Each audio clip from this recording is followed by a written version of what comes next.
আমরা পালাবো বলে দরজা খুলে বাইরে বেরোতে গিয়ে দেখি দালানে সিঁড়ির কাছে একটা কফিন কে যেন শুয়ে রেখে গেছে। কিন্তু কে রাখলো? দরজা তো ভেতর থেকে বন্ধ। এমন সময় দরজায় কড়া নাড়া শব্দ। মুন্না ছুটে গিয়ে খিল খুলতেই দেখা গেল তাইজুদাকে। আমাদের অবস্থা দেখে তাইজুদা বললেন, ভয় নেই, আমি এসে গেছি।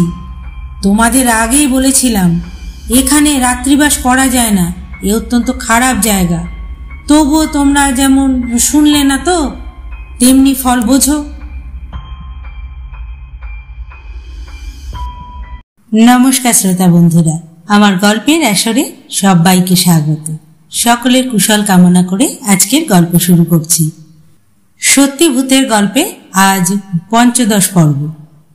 আজ আমি আপনাদের শোনাব প্রখ্যাত সাহিত্যিক ষষ্ঠীপদ চট্টোপাধ্যায়ের কলমে একটি ভৌতিক গল্প, পীর বাবার রাত। গল্পটি সকলে শেষ পর্যন্ত শুনবেন। ভালো লাগলে অবশ্যই একটা লাইক করবেন। আমার নতুন শ্রোতা বন্ধুদের কাছে আমার অনুরোধ, গল্প শোনা হলে অবশ্যই কিন্তু আমার চ্যানেলটিকে সাবস্ক্রাইব করবেন। আপনাদের ভালোবাসা সহযোগিতা আমার একান্ত কাম্য। আর যে সকল শ্রোতা বন্ধুরা ইতিমধ্যেই আমার চ্যানেলটিকে সাবস্ক্রাইব করে আমার পাশে আছেন, আমার সহযোগিতা করছেন, তাদের সকলকে আমার আন্তরিক ধন্যবাদ। শুরু করছি আজকের গল্প।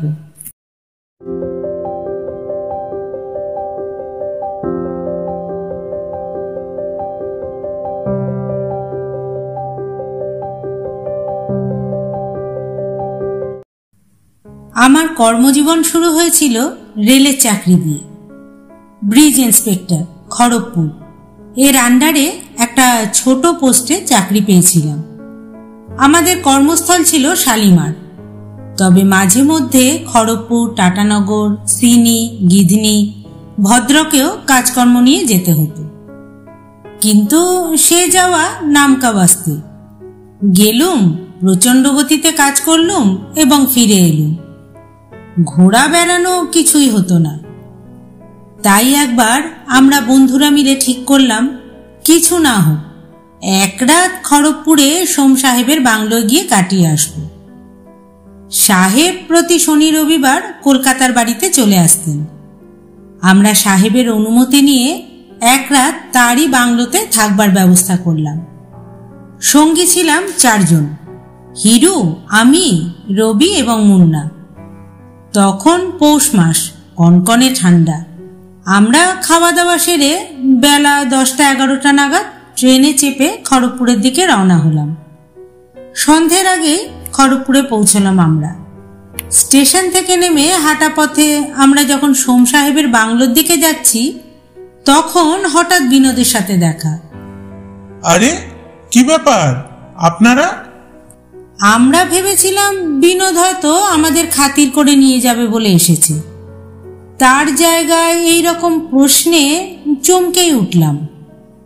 বললাম, কেন, তুমি জানো না আমরা তো আজ রাত্রে সোম সাহেবের বাংলোয় থাকব। সাহেবের বাংলোয়? মাথা খারাপ নাকি? সাহেব আজ পর্যন্ত নিজের ছেলেকেই এখানে আসতে দেননি। কিন্তু আমাদের তো সাহেবের সাথে কথা হয়ে গেছে, উনি অনুমতি দিয়েছেন। ও, তা কই সেরকম কিছু তো উনি বলেননি আমাদের। হয়তো বলতে ভুলে গেছেন। বিনোদ আর আপ্পারাও, এরা দুজনে ছিল সোম সাহেবের ট্রলিম্যান। এরা দুজনেই আমাদের পূর্ব পরিচিত। বিনোদ একটু চিন্তাগ্রস্ত হয়ে বলল, তাহলে তো মুশকিল হলো। কেন, মুশকিল কিসের? সাহেব চাবি দিয়ে যাননি? না না, তা নয়, ডুপ্লিকেট চাবি তো আমার কাছেই থাকে, কিন্তু আপনাদের অসুবিধে হয়ে যাবে খুব। ওখানে কি আপনারা থাকতে পারবেন? হিরু তখন বলল, কেন, কি ব্যাপার, থাকতে পারবো না কেন? সাহেব আজ ছুটির পর বাড়ি যাবেন বলে রওনা হয়েছিলেন, কিন্তু একটু আগে স্টেশন থেকে ফিরে এসেছেন তিনি। সিনিতে ব্লক জিএম আসবেন, তাই ভাবছি সাহেবের সঙ্গে ওই বাংলোয় আপনারা কি করে থাকবেন? আমরা চারজনেই লাফিয়ে উঠলাম শুনে। অসম্ভব, কেননা সোম সাহেব অত্যন্ত ভারিক্কি এবং বদমেজাজি লোক। ও স্ত্রী পুত্র পরিজনরাও বাঘের মতো ভয় করে সোম সাহেবকে। আর আমরা যারা তার অধীনে অনেক ধাপ নিচুতে কাজ করি, আমাদের কাছে তো তিনি এক মূর্তিমান বিভীষিকা। বিশেষ করে আমাদের সঙ্গে সাহেবের ফেস টু ফেস কথাও হয়নি। আমাদের সুপারভাইজার বলে কয়ে রাজি করিয়েছিলেন সাহেবকে। এখন কোন সাহসে আমরা তার সামনে গিয়ে দাঁড়াবো? এবং গেলেও বা লাভ কি হবে? আশ্রয় তো পাবই না, উল্টে হাজার রকম কাজের ফিরিস্তি চেয়ে অপমান করে তাড়িয়ে দেবেন। আমি বললাম, না, যে লোকের চোখের দিকে তাকাতে সাহস হয় না, তার সঙ্গে একত্রে এক রাত এক আশ্রয় থাকা আমার পক্ষে সম্ভব নয়। আমরা অনেক আশা নিয়ে এখানে এসেছি, এক রাত একটু আনন্দ করে কাটাবো, কোথায় একটু হই হল্লা করবো, ওর পেছনে লাগবো, গলা ছেড়ে গান গাইবো। কিন্তু এখানে আশ্রয় পেলেও সেসব তো হবেই না, উল্টে চোরের মতো মুখ বুজে ভয় ভয় থাকতে হবে। বিনোদ তখন বললে, আমিও তাই বলি, আপনারা বরং অন্য কোথাও চলে যান। মুন্না বলল, অন্য কোথায় যাব বলুন? হয় হোটেলে উঠুন, নয়তো এক্ষুনি বম্বে এক্সপ্রেস আসবার সময় হয়ে গেছে। ওই গাড়িতে চেপে আপনারা সোজা ঝাড়গ্রাম চলে যান। ঝাড়গ্রামের চেয়ে অনেক ভালো জায়গা, খুব ভালো লাগবে আপনাদের, ঘুরে বেরিয়ে শান্তিও পাবেন। বিনোদের কথায় আমাদের মন কিন্তু সায় দিল না। আমরা যখন কি করব না ভাবছি, তেমন সময় সাহেবের আর এক ট্রলিম্যান আপ্পারাও এসে হাজির। এই যে আপনারা সব এসে গেছেন দেখছি, কতক্ষণ এসেছেন? সবে এসেছি, কিন্তু তুমি কি করে জানলে আমাদের আসবার কথা? সাহেবের মুখে এখনই শুনলাম। সাহেব বললেন আমি সকালে বলতে ভুলে গেছি, ছোড়াগুলো এক্ষুনি হয়তো হাজির হবে, ওদের আজ এখানে আসবার কথা। তা আমি যখন এখানে ফিরে এসেছি তখন ও 4টেতে তো এখানে থাকতে পারবে না, তার চেয়ে ওদের ঈদায় ছেড়ে দিয়ে আয়। আমরা পরস্পরের মুখ চাচাই করতে লাগলাম। ঈদায় ছেড়ে দিয়ে আয়? কি করে বাবা?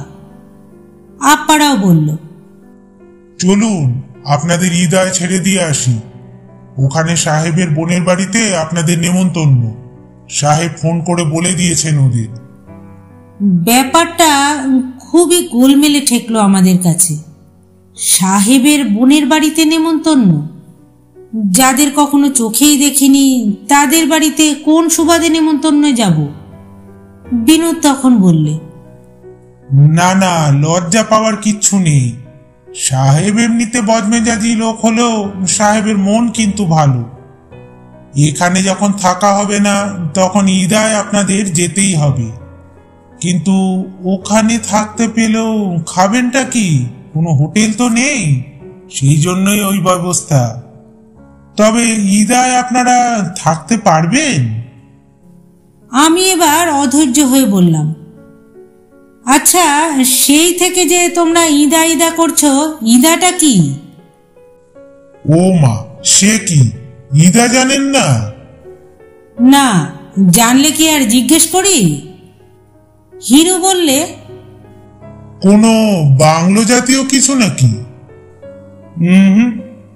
বাংলো হতে যাবে কেন? ঈদা হচ্ছে এখানকার একটা জায়গার নাম, ভালো নাম ইন্দা, এর কাছেই পীর বাবা। তাহলে যাওয়াই যাক। বিনোদ বলল, তা তো যাবেন, কিন্তু বলেই বলল, আচ্ছা আসুন তো আগে, তারপর দেখা যাবে।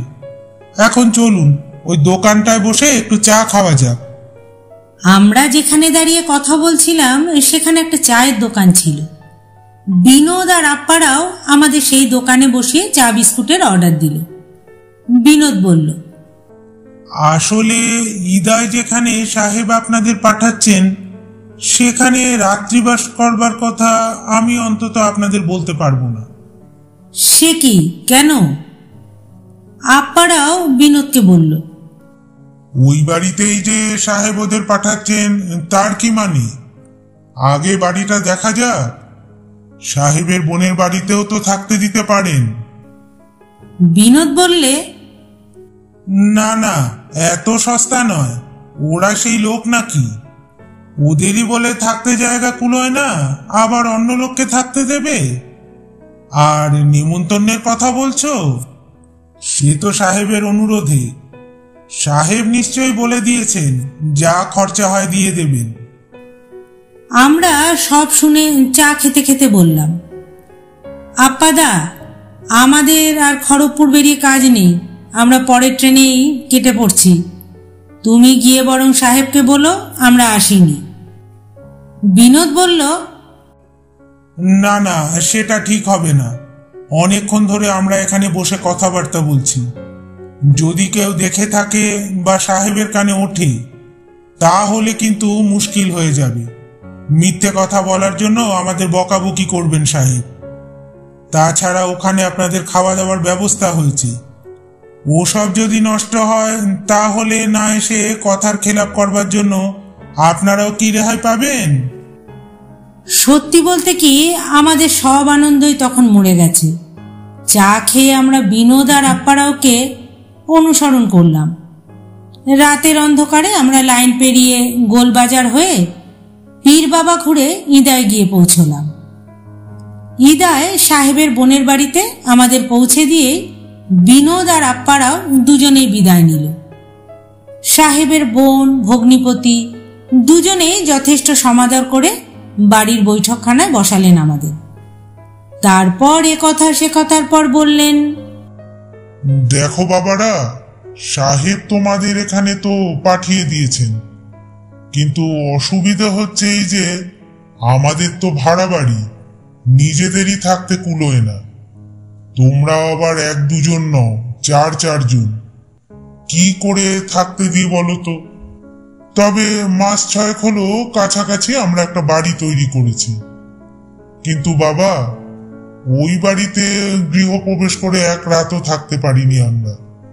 সে এমনই উপদ্রবের বাড়ি যে সে বাড়ি ছেড়ে পালিয়ে আসতে পথ পায়নি। তোমাদের থাকার জন্য সেই বাড়িটা আমরা ছেড়ে দিতে পারি, কিন্তু বাবা তোমরা কি থাকতে পারবে সেখানে? আমি বললাম, সাহেব জানেন ওটা ভূতের বাড়ি? তার জানে না, সবই জানি। তাহলে উনি জেনে শুনে ওই বাড়িতে আমাদের থাকতে পাঠাচ্ছেন কেন? সে কথা তোমাদের সাহেবকেই জিজ্ঞাসা করো। তবে বাবা, সাহেবকে তোমরা তো ভালো করেই চেনো। ও আবার ওসব ভূত প্রেতে বিশ্বাস করে না। আমরা যেই না বলেছি ওই ভূতের বাড়িতে ছেলেগুলো থাকবে কি করে, অমনি আমাদের একটা তেরে ধমক। বলল ভূতের নিকুচি করেছে। আসলে তোমরা নিজেরাই ভূত, তাই নিজের বাড়ি ফেলে রেখে এসে ভাড়া বাড়িতে বাস করছো। রবি তখন বললে, তাহলে ও বাড়িটা আপনারা বিক্রি করে দেননি কেন? কে কিনবে? সবাই তো জেনে গেছে ও বাড়ির ব্যাপার। আমি বললাম, আমরা 4 জন আছি, পারবো না একটা রাত ওখানে কাটাতে। কাল সকালেই আমরা ঘর ছেড়ে দেব। তারপর সারাদিন ধরে খড়গপুরটা ঘুরে দেখে বিকেলের গাড়িতে কলকাতায় চলে যাব। থাকতে পারলে তো ভালোই, তবে কিনা যদি ভয় না পাও তাই আগে থেকেই সাবধান করে দিচ্ছি। পরে যেন বলো না বাবা, আমরা তোমাদের বিপদে ফেলবো বলে ওই ঘরে পাঠিয়েছি। আমরা তখন সবাই একমত হয়ে বললাম, ঠিক আছে, একটা রাত বই তো নয়, আর 4 জন যখন আছি তখন থেকেই দেখি না একটা রাত, হয়তো একটু ভয় ডর পাবো। তাই বলে সত্যি সত্যি ভূত এসে তো আর গলা টিপে মেরে ফেলবে না আমাদের। দেখো বাবা, কি কুক্ষণে এই যে জমিটা কিনেছিলাম, কত শান্তি সস্তায়ন করালাম, কত কি করলাম, কিছুতেই কিছু হলো না। তা না হয় হলো, বাড়ির ভেতরে হয়টা কি? সে কথা আর জিজ্ঞাসা করো না বাবা, যদি থাকো এক রাত তো নিজেরাই বুঝতে পারবে। হিরু আর মুন্না এতক্ষণ চুপ করেছিল, সব শুনে বলল, হলো ভালো, কোথায় এলাম একটু আনন্দ করতে, তার জায়গায় ভূতের বাড়িতে থেকে প্রেতের সাথে এখন মোকাবিলা করতে হবে। কি ঝকমারি করে ঘর থেকে বেরিয়েছিল আজ, সবই কপাল। যাই হোক, আমরা সে রাতে সাহেবের বোনের বাড়িতে ভাজা ভুজি, ফুলকপির তরকারি, লুচি আর ডিমের ডালনা খেয়ে নতুন বাড়িতে শুতে এলাম। বাড়িটা ঠিক ইদায় নয়, পীর বাবায়। সাহেবের ভগ্নিপতি নিজে গিয়ে আমাদের ঘরের চাবি খুলে ঢুকিয়ে দিয়ে এলেন। চমৎকার বাড়ি, একেবারে নতুন, একতলা বাড়ি। ঘরে খাট, বিছানা, মশারি সবকিছুই আছে। জল, কল, বাথরুমের ব্যবস্থাও ভালো। এই বাড়িতে এসে যেন স্বস্তির নিঃশ্বাস ফেললাম আমরা। হোক ভূতের বাড়ি, তবু বাড়ি তো, শান্তিতে থাকা যাবে। এই বাড়ি এবং ঘর যেন আমাদের সুখের স্বর্গ বলে মনে হলো। আমরা দরজায় খিল দিয়ে বিছানায় বসে বেশ মনের আনন্দে হই হুল্লোড় শুরু করে দিলাম। মুন্না যত রকম হিন্দি সিনেমা দেখেছিল তার সব গান একে একে গাইতে লাগল। প্রচণ্ড শীতের জন্য জানলা দরজা সবই বন্ধ ছিল। এমন সময় মনে হলো কে যেন বাইরে থেকে টকটক শব্দ করলো জানলায়। আমরা হট্টগোল থামিয়ে জানলা খুলেই দেখি এক বৃদ্ধ মুসলমান ভদ্রলোক স্মিত হাসছেন আমাদের দিকে চেয়ে। আমি জিজ্ঞাসা করলাম, কাকে চাই? কাকে আবার, আপনাদেরকে। কতক্ষণ এসেছেন আপনারা? এই কিছুক্ষণ, কিন্তু আপনি কে? এবার আর আপনি নয়, তুমিতে নেমে এলো বৃদ্ধ। ভালো করে একবার তাকিয়ে দেখো তো আমার মুখের দিকে, চিনতে পারো কিনা। আমি তাইজু সারেং। আমি আনন্দে লাফিয়ে উঠলাম, আরে তাইজুদা, আসুন আসুন, ভেতরে আসুন। আপনি যা দাড়ি রেখেছেন তাতে তো চেনাই যাচ্ছে না আপনাকে। এই বলে আমি দরজাটা খুলে দিলাম। তাইজুদা আমাদের সিনিয়র স্টাফ ছিলেন, বছর 2 হলো রিটায়ার করেছেন। আমাদের আমন্ত্রণে ঘরের ভেতরে এসে বিছানায় এসে বসলেন। তারপর হঠাৎ কি মনে করে এখানে এসেছো তোমরা? আমরা খড়গপুর বেড়াতে এসেছিলাম তাইজুদা। কোথাও জায়গা না পেয়ে আজকে রাতটুকুর মতো এই বাড়িতে উঠেছি, কাল সকালেই চলে যাব। কিন্তু আপনি এখানে কেন? আমার বাড়ি তো এইখানে, পীর বাবায়। আজ একটা বিশেষ কাজে লাইনের ওপারে গিয়েছিলাম, এমন সময় সোম সাহেবের সঙ্গে দেখা। ওর মুখে তোমাদের আসবার কথা শুনলাম। তোমরা সব কিভাবে আছো না আছো তা একবার দেখেও আসতে বললেন। তবে বাবা, এই বাড়িতে তোমরা এক রাত কি করে কাটাবে তা ভেবে পাচ্ছি না। এ বড় দোয়াস্ত জায়গা, কবরখানার ওপর বাড়ি তো, ভীষণ উপদ্রব হয় এখানে। আমি সাহেবকে বললুম, আপনি ঠিক করেননি স্যার, আপনি জেনে শুনে ওদেরকে ওখানে পাঠালেন কি বলে। তা উনি তো সব মানেন না, তাই বললেন, আরে ছেড়ে দাও তো, 4-4টে ছোড়া রয়েছে, এক রাতের ব্যাপার, কে কি করবে ওদের। তবু বাবা, আমি বুড়ো মানুষ, সাহেব ওসব না মানলেও আমি তো মানি। তাই আমি বলছিলাম কি, তোমরা এখানে না থেকে বরং আমার বাড়িতে চলে এসো। আমি তখন বললুম, তাইজুদা, বাড়ি যখন আপনার কাছে, তখন আপনি নিজেই যদি এক রাত আমাদের কাছে থেকে যান তাহলে খুব একটা খারাপ হয় কি? আপনার বাড়ি যখন এখানে, তখন অসুবিধের তো কিচ্ছু নেই। আমরাও আপনাকে পেয়ে বলতে যাই। না হলে এই শীতের রাতে এমন একটা সুন্দর আস্তানা ছেড়ে কোথাও যেতে মন চাইছে না আমাদের। তাইজুদা বললেন, তোমরা তো বললে ভালো, আমি নিজে যেখানে তোমাদের থাকতে মানা করছি সেখানে আমি থাকি কি করি? তা জানি না, যেভাবেই হোক আপনি এখানে থেকে যান প্লিজ। তাহলে তো বাড়িতে একটু খবর পাঠাতে হয়। এই বলে জানলার পাল্লাটা খুলেই এদিক সেদিক তাকিয়ে দেখে কাকে যেন চেঁচিয়ে ডাকলেন, কামাল, এই কামাল। একটি অল্প বয়সের ছেলে রাস্তা দিয়ে যাচ্ছিল। এই ভূতের বাড়ির ভেতর থেকে রাত্রিবেলায় তাইজুদাকে নাম ধরে ডাকতে দেখেই ভূত দেখার মতো ভয় পেয়ে তেড়ে দৌড় লাগালো সে। এমন সময় দরজায় কড়া নাড়ার শব্দ। আমরা উঠে গিয়ে দরজা খুলেই অবাক।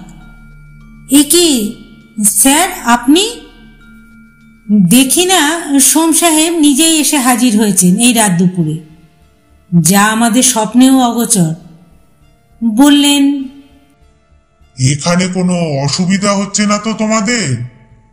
তবে আগেই বলে রাখছি, কারো কোনো কথায় কান দিও না। ভূত প্রেত কিছুই নেই এখানে, সব বাজে কথা। আসলে এখানে একটা পুরনো কবরখানা ছিল, এখন সেটার ব্যবহার হয় না। তার একটা অংশ বিক্রি হওয়ার সময় আমার বোন ভগ্নিপতি খুব জলের দরেই কিনে নিয়েছিল। তারপর বেশ মনের মতো করে এই বাড়িটা তৈরি করে। তাই স্বাভাবিকভাবে স্থানীয় অন্য সম্প্রদায়ের লোকের মনের মধ্যে একটু ক্ষোভ দেখা যায়। সেই জন্য ওদের ভেতর থেকে কিছু লোক নানাভাবে ভয় টয় দেখায়, যাতে এখানে কোনো লোক রাত্রিবাস না করতে পারে। আর এই তাইজুটা হচ্ছে ওই একটা পাক্কা শয়তান, আর ওই হচ্ছে এই দলের লিডার। ওই সবাইকে উস্কিয়ে ডেকে ডুকে আনে। তাইজুদা ফিক ফিক করে হেসে হাত কচলাতে কচলাতে বললেন, হে হে, কি যে বলেন স্যার, আমি এই বুড়ো বয়সে আমার কি আর কোনো কাজ নেই? কেন মিছিমিছি আমার নামে বদনাম দিচ্ছেন? থাক, আর ন্যাকামি করতে হবে না। তুমি কি চিজ তা আমি জানি, ওই জন্যই এদের খবরাখবর নেওয়ার জন্য তোমাকে পাঠালাম। একটু নজরে রেখো ওদের, একটা রাত থাকবে, যেন ভয়টয় দেখিও না। আমি বললাম, স্যার, তাইজুদাকে আমরা আজকে রাতটুকুর মতো এখানে থাকবার জন্য বলছি। না, তোমরা নিজেরাই থাকো। পরের বাড়িতে বাইরের লোক কখনো থাকতে দিও না। বাড়ি তো আমার নয়, কি ভাববে ওরা শেষকালে। তাছাড়া রাত দুপুরে বুড়ো ভাম যখন নাক ডাকতে শুরু করবে, তখন ঘুমের 12টা তো বাজবেই তোমাদের। উপরন্তু ওকে ভূত ভেবে ভয় কাঠ হয়ে যাবে। তাইজুদা বললেন, না না, ঠিক আছে, আমি যাই, কোনো ভয় নেই। সাবধানে থেকো সবাই, একটা রাত বই তো নয়। এই বলে চলে গেলেন তাইজুদা।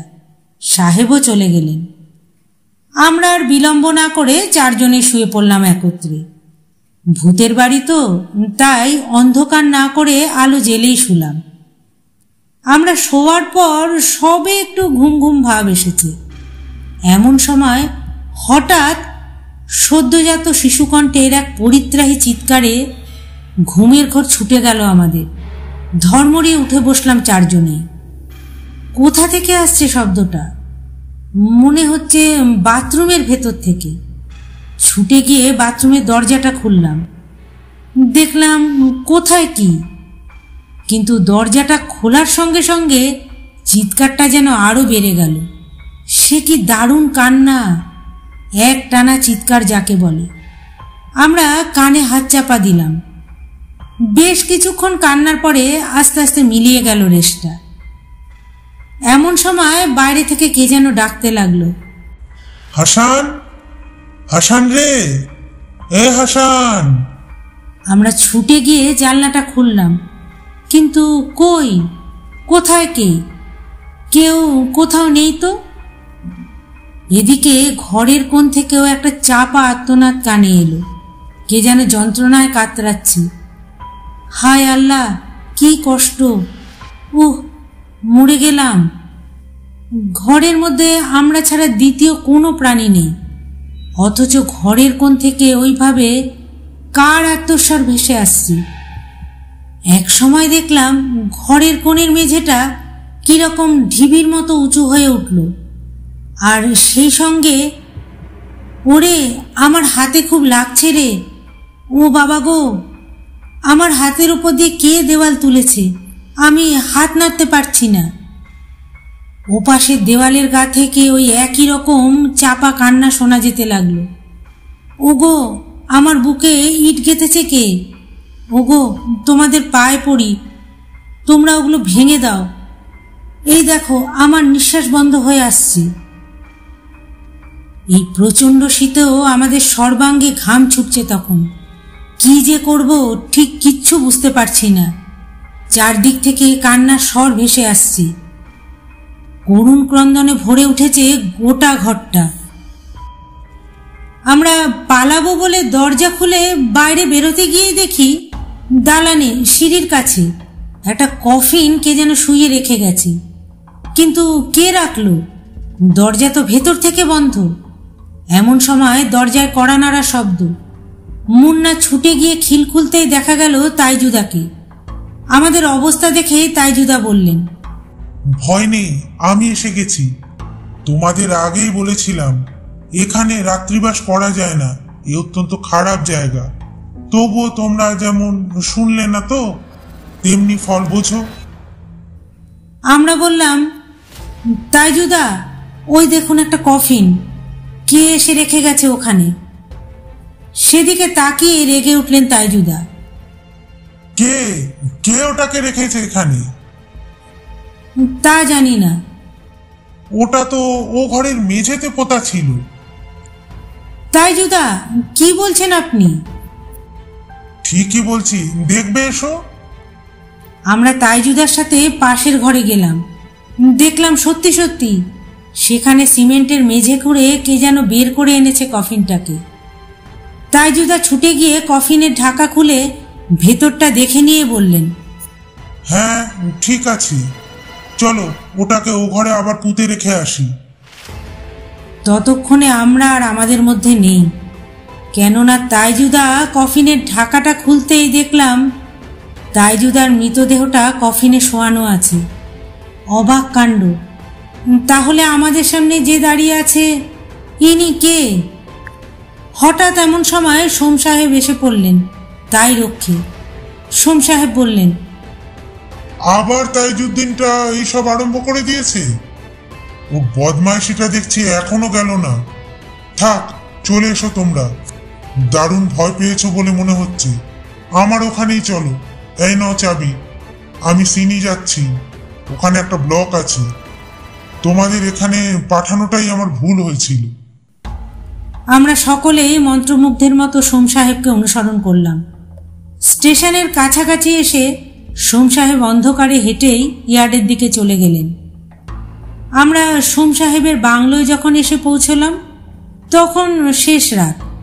সেখানে গিয়েই এক মর্মান্তিক দুঃসংবাদ পেলাম। আজ বিকেলে বাড়ি ফেরার পথে ট্রেনের মধ্যেই হার্ট অ্যাটাকে মারা গেছেন সোম সাহেব।